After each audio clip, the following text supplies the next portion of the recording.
2011 সালের 9 ডিসেম্বর চাঁপাইনবাবগঞ্জের হাবিবুর রহমানকে সীমান্ত থেকে ধরে নিয়ে যায় বিএসএফ সদস্যরা। তারা হাবিবুর রহমানকে বিবস্ত্র করে নির্মমভাবে নির্যাতন চালায়।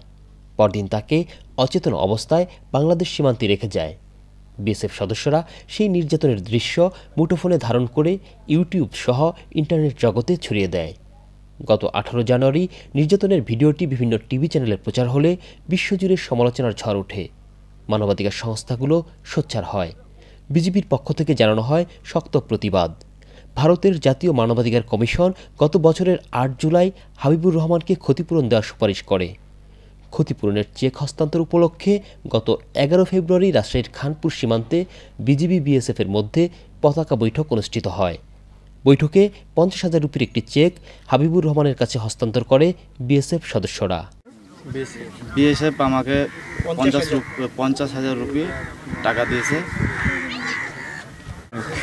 ইন্ডিয়ার বিএসএফ যা দিয়েছে খুব ভালো দিয়েছে। আমি আর কোনো বাড়াবাড়ি করতে চাই না।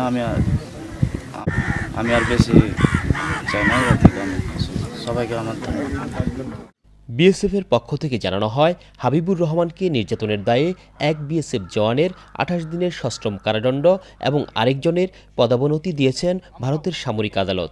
যে শাস্তিমূলক ব্যবস্থা এটা যে ওনাদের একজনের পদাবনতি হয়েছে এবং অন্যজনকে সামরিক আদালতের মাধ্যমে সশ্রম কারাদণ্ড প্রদান করা হয়েছে। এবং আজকের এই ঘটনাটা কিন্তু একটা মাইল ফলক।